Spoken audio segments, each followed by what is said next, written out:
Yeah, I mean, I think the most important thing is always to come out as the winner, regardless of how I performed well or not. But yeah, tonight was just fantastic. I had to dig deep in there tonight.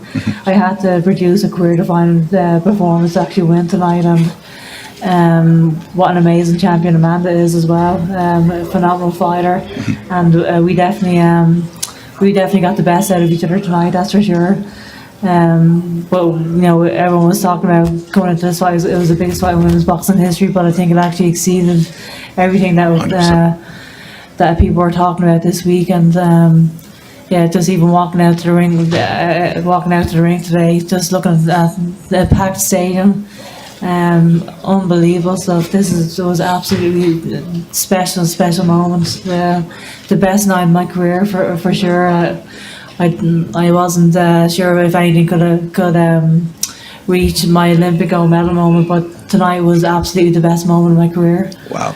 Nah, 10 years ago, this didn't even exist. I mean, it didn't even exist when I turned pro 5 years ago.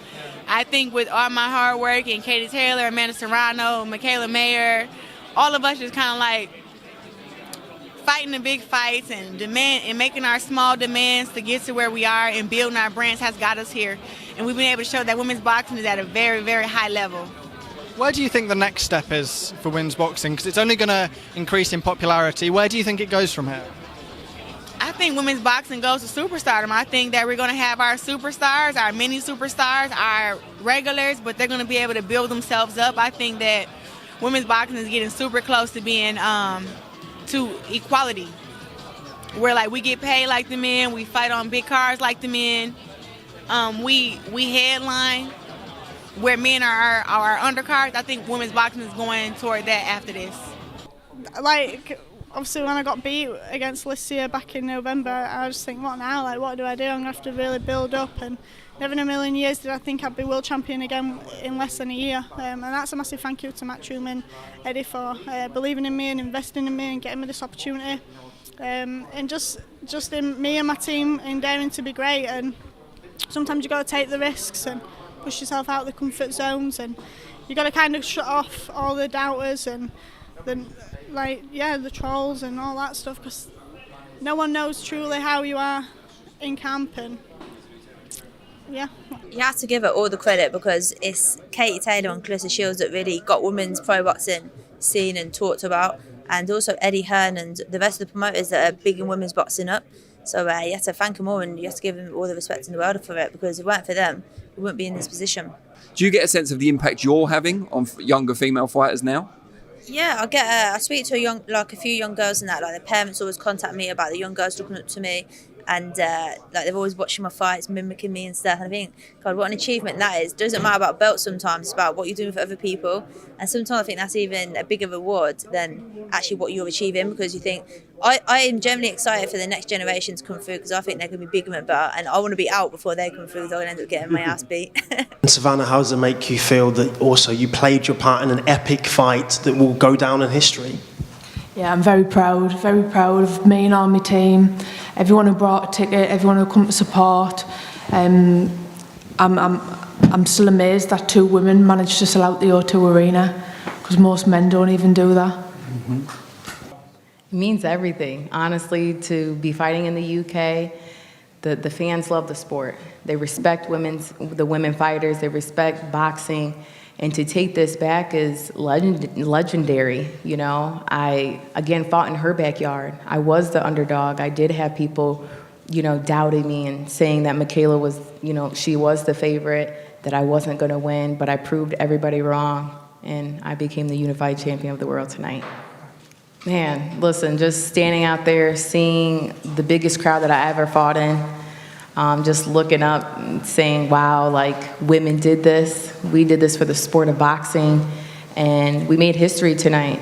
It was a great card, and the fans came out. We had so many eyes. I can't wait to hear how many numbers we did in this fight, honestly.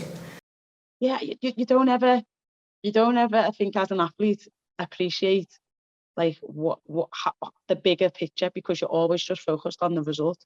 So like, it wasn't until now I look back, I think, well, you know what, that got me that opportunity, and it was a great thing. It might not have gone my way, which, you know, for whatever reason, but it's led to bigger things. It's led to eyes on female boxing. It led to people who was like, you're too old, you're too this, you're too that, you'd never do it.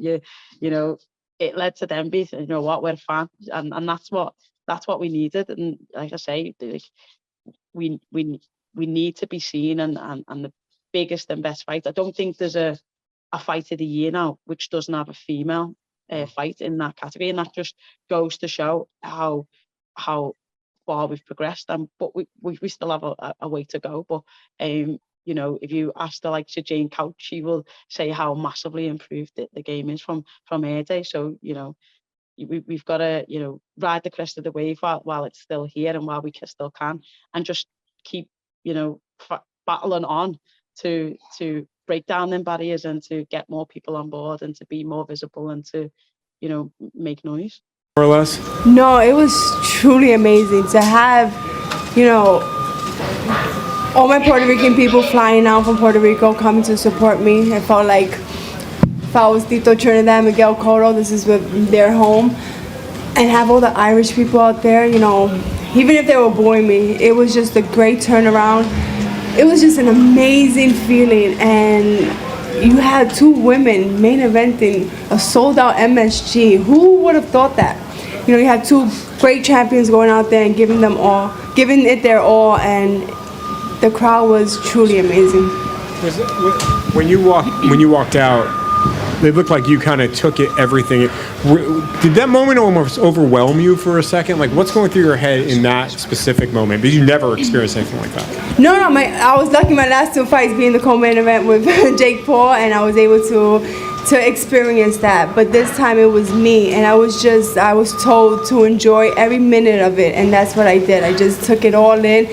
And in the fight, you block out the crowd. You really don't hear that. I just hear my corner. Even though I could in this fight because the crowd was too loud. I couldn't even hear my sister or Jordan. It was amazing. But you know, I'm super honored to be here to share the ring with Katie Taylor, a true champion, and to share my team. I'm truly thankful for my trainer Jordan Maldonado for not accepting the first fight in 2020, because look what we made now. We made history. We made the best purse that women had made. Nakisa, Jake Paul, MVP Promotion. I am super proud to be on their team.